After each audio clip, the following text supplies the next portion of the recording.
Bonjour frères et sœurs en Christ, soyez bénis, shalom à tous et bienvenue à cette nouvelle vidéo de 7 minutes de pain quotidien pour ce jour du 6 mars 2025.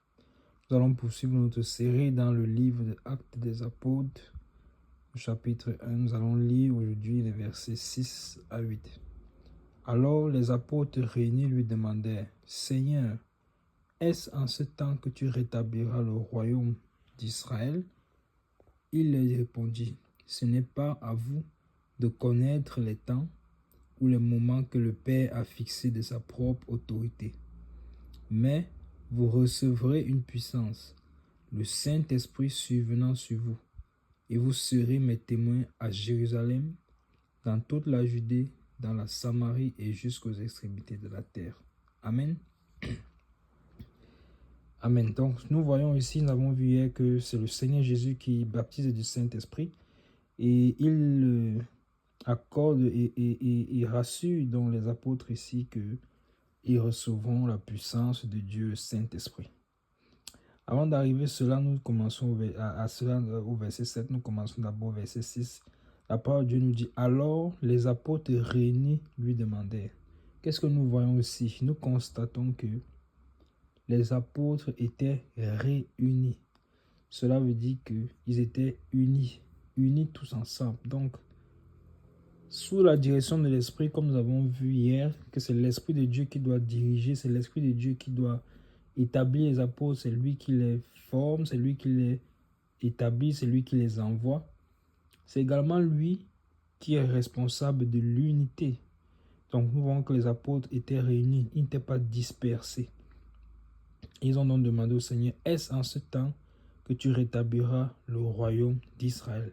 Donc nous voyons que aujourd'hui, malheureusement, les apôtres, beaucoup sont dispersés, sont désunis. Or, le Saint-Esprit, lui, il veut qu'il y ait l'unité de l'Esprit, l'unité du corps. Nous nous souvenons que l'une des dernières prières, sinon la dernière que le Seigneur a faite avant de monter au ciel, c'était de prier pour que nous soyons un. Père, je veux que ceux que tu m'as donnés soient un comme toi et moi, nous sommes un. C'est quelque chose qui est tellement important pour le Seigneur.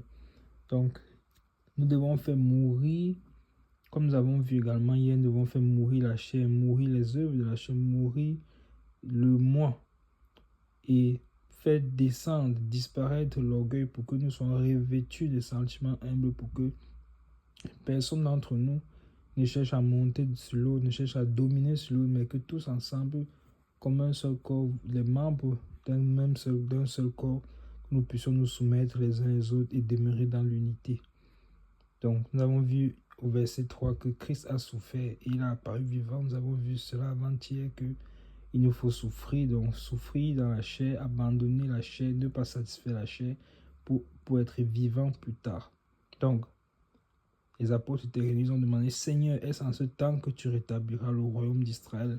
Donc les disciples, bien les apôtres, ils espéraient fermement au rétablissement du royaume d'Israël. Nous voyons que leur question est encore focalisée sur Israël. Ils n'ont pas encore la perspective de l'Église. Ils n'ont pas encore compris clairement que le Seigneur est venu accomplir une œuvre qui va dépasser les frontières terrestres d'Israël, que le Seigneur Jésus est venu mourir pour toute l'humanité. Ils n'ont pas encore clairement compris. Pourtant, le Seigneur est déjà ressuscité. Il est en train de leur donner les dernières recommandations avant de monter au ciel. Bon, eux, ils sont encore fixés sur Israël. Mais effectivement, ils n'ont pas compris que Israël, la nouvelle Israël, est une Israël spirituelle. Elle n'est plus limitée par les frontières physiques d'Israël que nous connaissons de façon terrestre, mais la nouvelle Israël est également et surtout spirituelle. Et nous pouvons le lire dans le livre de Galates. Donc je vous exhorte à lire le livre de Galates, où vous verrez que Israël, la nouvelle Israël, est effectivement spirituelle. Donc, nous continuons dans notre passage et nous allons voir la réponse que le Seigneur va leur donner. Qu'est-ce que le Seigneur va donner comme réponse? Le Seigneur dira, il a répondu, ce n'est pas à vous de connaître le temps ou le moment que le Père a fixé de sa propre autorité. Mais vous recevrez une puissance, le Saint-Esprit survenant sur vous. Donc, le Seigneur leur fait comprendre que ce n'est pas à eux de connaître. Et souvenons-nous qu'ils ont demandé au Seigneur, est-ce en 7 ans? Donc, eux étaient fixés sur un temps particulier. Sur un temps particulier, ils demandent, est-ce que c'est maintenant que le Seigneur va rétablir Israël? Le Seigneur leur dit que ce n'est pas à eux de connaître. Et puis, il dit, mais. Le début du verset 8 dit, mais. Ce mais signifie que, en fait, le Seigneur leur a donné quand même un pan de réponse. Il dit, mais vous recevrez une puissance, le Saint-Esprit survenant sur vous.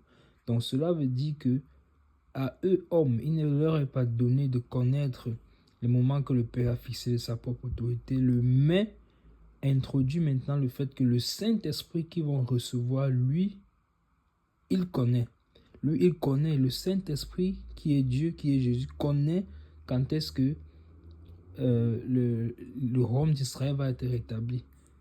Et donc, il est réservé, non seulement, pas seulement pour eux, puisque eux étaient juste au début de l'Église, mais pour plus tard également. Donc, le Saint-Esprit connaît.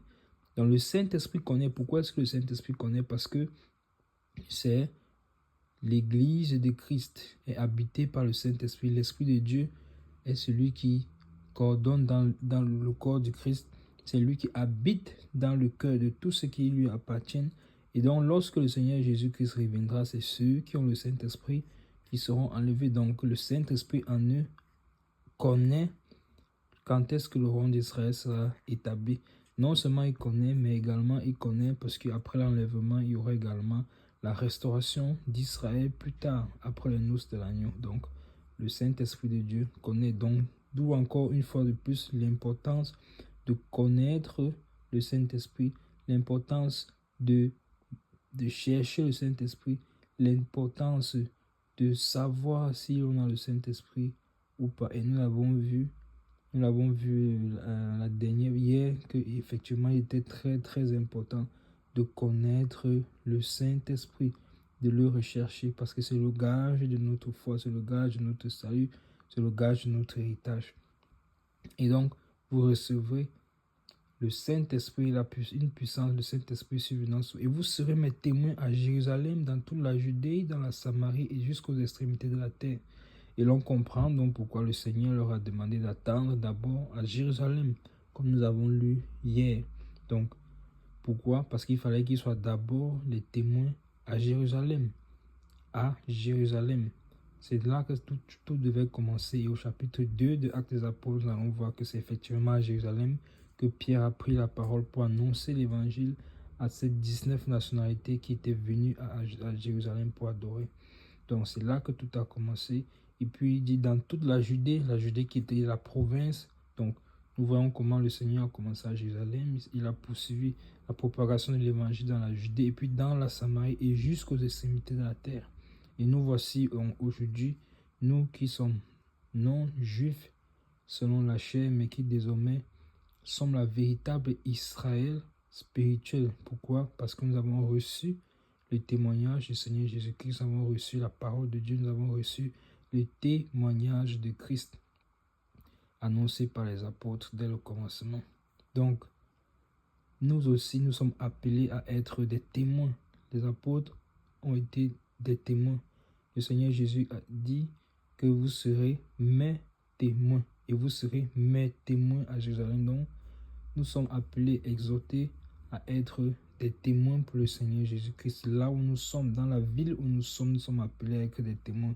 Dans le lieu où nous habitons, nous sommes appelés à être des témoins pour le Seigneur Jésus. Dans nos lieux de service, nous sommes appelés à être des témoins pour le Seigneur Jésus. Partout où nous sommes appelés à être des témoins pour le Seigneur Jésus. Donc, que cette parole, ce jour encore, t'encourage. Et nous nous retrouverons par la grâce de Dieu demain pour un prochain partage de 7 minutes de pain quotidien. C'était tout pour aujourd'hui. Soyez bénis. Shalom.